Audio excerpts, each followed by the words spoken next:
Fresh off her absolutely humiliating performance in the E. Jean Carroll case, a performance that ended up taking what could have just been $20 million that Trump owed that writer, instead ballooned to $83.3 million. Well, it keeps getting worse for Alina Habba, and in fact, she might soon be out of a job. Stay tuned for the evidence on that. But we need to talk first about this scheme that she had, a last-ditch effort to perhaps save Donald Trump and maybe even her own career that blew up on her face. So what we're talking about here is the fact that she earlier this week wrote a letter to the court accusing effectively Judge Kaplan of having a conflict of interest with Carroll's attorney, Roberta Kaplan, who as I'm sure you already know at this point, are not related. They just have the same last name.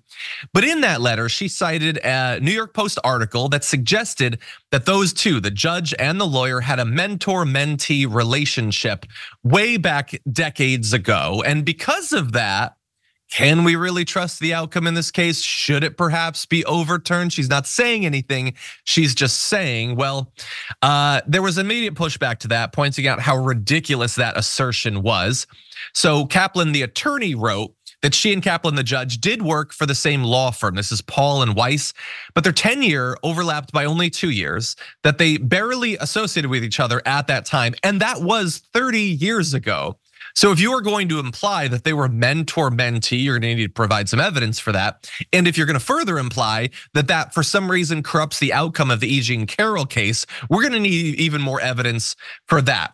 Also, attorney Kaplan pointed out that the fact that they had been at the same law firm is a matter of public record. This isn't some like crazy digging that Alina Habba did or the New York Post. People knew that, and that if you wanted that to be a part of the trial, you could bring it up at the trial. Now, Alina Habba did not do that, either because it's ridiculous and it never would have worked, or because she doesn't know what she's doing as a lawyer. And there's good reason to believe that.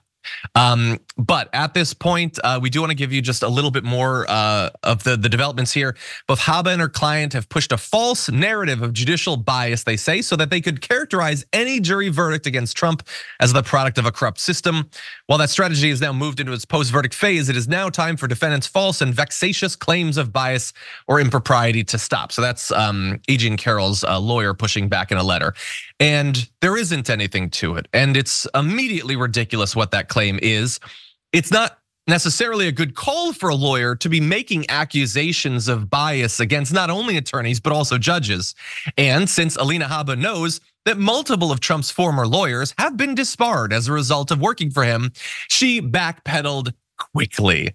So she, within just 2 hours, responded with another letter backtracking on the accusations. She insisted that she had, quote, played no part in uncovering the information in the Post article, which again was a matter of public record, did not know the identity of the anonymous Paul and Weiss partner cited in that article, and had, quote, no personal knowledge whether the information contained in the article was true or false. All of this she offers up as a defense of her actions.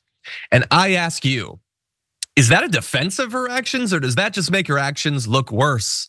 So she made these claims of bias against an attorney and a judge, not because she had talked to the source, she had reason to believe it was true. She did it without any of that. Like totally off base, totally without any additional information. She happened to read something in the New York Post, which is obviously super trustworthy outlet, and then just ran with it. So as a result of that, I think she could be in trouble. She's coming off that big loss, Sharon. What do you think about Alina Habba? Well, first, Roberta Kaplan is a powerhouse. Alina Habba is someone who doesn't have a grasp of the facts, the law, and can't manage the media, the PR thing either. But I would like to say this. She's perfectly capable of screwing up on her own, John. But I also think that when you have a client who probably told you better write that letter. I read this on page 6 or something. A client who was full of both verbal and non-verbal outbursts. I mean, he's walking in and out of the courtroom. He's waving his arms. He's, sweating orange nonsense that's dripping all over the place. She wasn't gonna win anyway. Did this help? No. And Habba, she should just put the law degree perhaps on her resume, but don't use it. Don't ever use it again.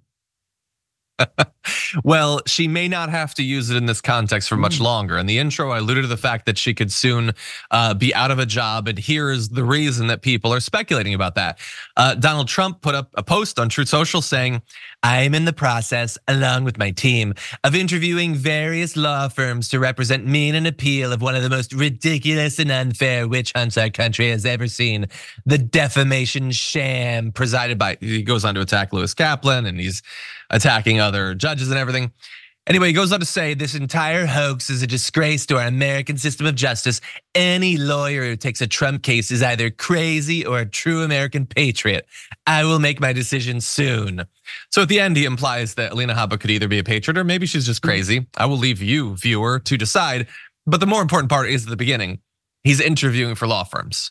Why do you have to do that, Trump? You've got a lawyer, you've got a star in Alina Habba.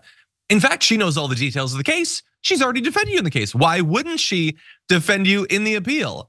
Well, he doesn't seem to have any interest in that. And honestly, like, he's made a lot of bad staffing choices, but getting rid of her, in favor of some other legal representation is probably the best choice he could make here. And so Alina Habba has hitched her wagon to Donald Trump, but he looks ready to kick it off. So, might be time to head to LinkedIn, give it a little brush up, maybe mention some sort of expertise in the field of AI. I hear that's hot. But for now, her 15 minutes of fame in the MAGA world might be coming to an end. And I will ask you, Sharon, since we know how this tends to go, you have someone like Alina Habba who's willing to say and do anything for Donald Trump, and then he kicks her to the curb. She'll probably make some appeals to him to keep her in his orbit. But if that doesn't work out, how far away are we from the anti-Trump Alina Habba book being released? Perhaps with a tour on The View or on Morning Joe to accompany it. Well, she might want to self-publish. I don't know that she's impressed enough people, even by being close to Trump, to warrant any kind of advance that's worth it. Maybe 1 month's rent on a studio apartment. But I don't know that I believe he's interviewing other top law firms, because I'll clue you in on something in case you didn't know. A lot of times they won't even give you an appointment to have like a go-see. They won't even put you on the books until you pay a little fee, a retainer. And given his track record, I don't know that they're actually picking up for him. But it might be a good idea, as you said, to change legal teams and maneuvers. But unless you're going to change the client, Alina Habba, the next guy, Rudy, whomever, it's just not gonna matter. But I wish her the best. I don't see a book tour though in her future. I don't even see Fox and Friends. No, oh man. I'm sorry. Standards are so low. You'd think she'd be able to get a guest spot on The 5 or something. But yeah, look, we also know that there's a lot of law firms that have been absolutely burned by Donald Trump. And also, like, I guess theoretically you could represent him at appeal. I don't know how likely the appeal is to work, so it probably wouldn't be long time work. And there's no chance of you winning at this point. So are you just gonna take the small chance of actually being paid for what's going to end up being a black mark on your firm's reputation? I don't know. Stay tuned to find out.